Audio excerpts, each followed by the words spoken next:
After the 42-point win against UCLA, the team faces another Big Ten debutant from California.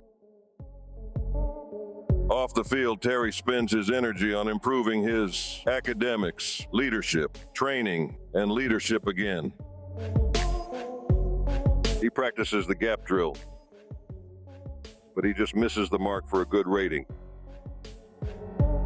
The team's now ranked second in the country behind Ohio State. USC is unranked, but their team ratings are very similar. The Los Angeles Coliseum, a place traveler calls home, and the crowd loves to fight on when supporting the USC Trojans.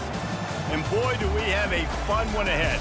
Top 10 team, target on their back, going on their road and right into the snake pit. As we'll see the number 2 team in the country, the Penn State Nittany Lions, taking on a fellow Big Ten foe, the USC Trojans. For EA Sports College Football, Reese Davis with you alongside David Pollack and Jesse Palmer. Time to get this game started.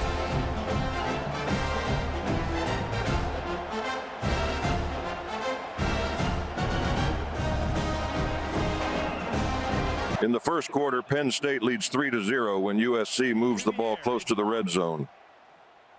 A sack on 3rd and 5 pushes them out of field goal range. After Penn State scores 14 points, USC again moves to the red zone. And again, the Nittany Lions pass rush disrupts the drive on 3rd and long. The Trojans get a pair of field goals and look downfield for more points before halftime. But star end Abdul Carter shuts them down. Penn State leads 17-6 after 2 quarters. Early in the third quarter, Terry gets called for a penalty that he commits while assigned to pass coverage. There is a flag down on the play. Let's see what that's about. Sophomore cornerback A.J. Harris has no such problems. It's a pick. He threw it right into the double coverage. And they'll close in on him after a good return on the interception. The team leads 26 near the start of the fourth quarter when Harris makes another ball-hawking play. He was dreaming of getting a few more on that return, but they'll take it in business at the 32. Penn State and USC trade touchdowns, but the Trojans get the ball with several minutes left and a chance to cut the lead in half. They target cornerback Cam Miller on 3rd and 5, but he swats the ball.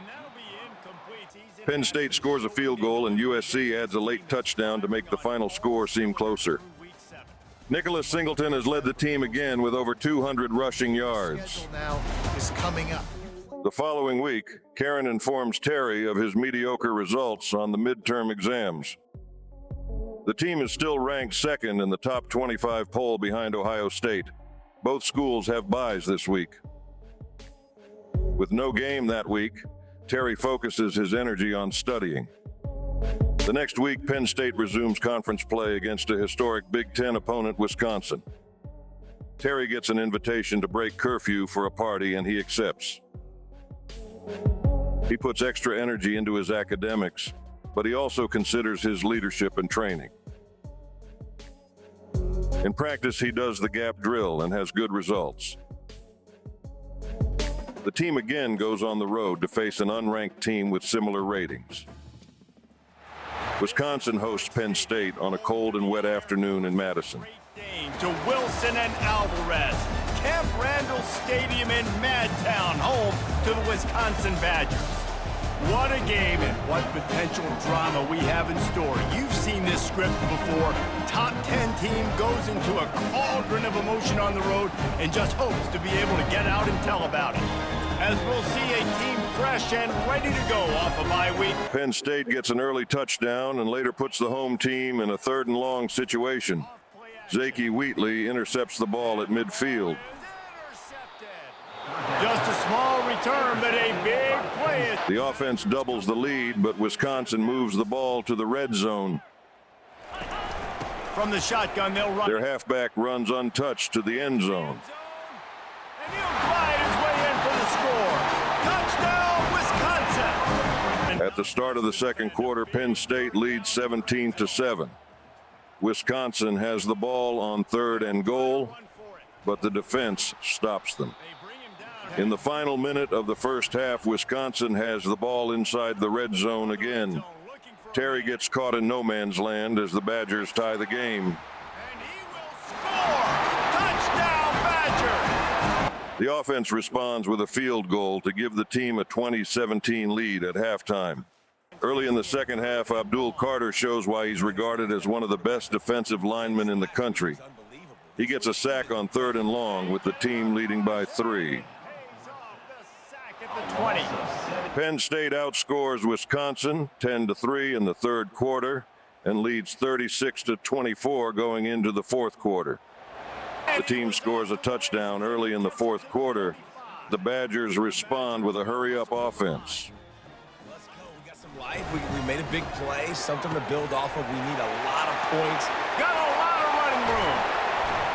He is down at the 1. A terrific run after the throw and catch. The defense surrenders 6 points, but the team has a 13-point lead with less than 4 minutes to play. He's got his man. Wisconsin scores a late touchdown, but they don't get the ball again, so Penn State avoids an upset loss. That's what happened in this circumstance as a coach. The team's quarterback, Drew Aller, is named player of the game for his efficient 2-touchdown performance.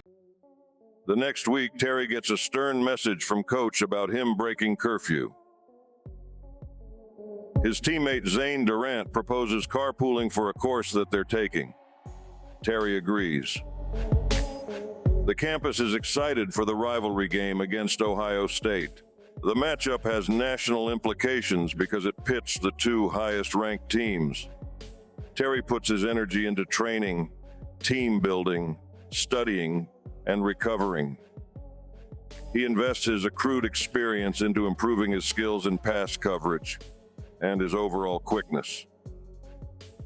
In practice, he tries the trench battle. This variation of the gap drill involves battling linemen as well as navigating past obstacles to sack the quarterback. Terry has very good results. Game day is a primetime matchup in front of a national TV audience. Hi and welcome. The Penn State home crowd dresses in white as part of the Whiteout tradition involving big games. Here. And this is a special date on the college football calendar. Number 1 versus number 2 here late in the season. This, folks, is a potential national championship game preview, as we'll see the number 1 team in the country, the Ohio State Buckeyes, taking on the second-ranked team, the Penn State Nittany Lions. Both teams are undefeated with identical conference and overall records. Let's get to the action on the field. Early in the game, Terry and the defense have the Buckeyes in a 3rd and 5 situation. It's a quarterback keeper. But the visitors convert.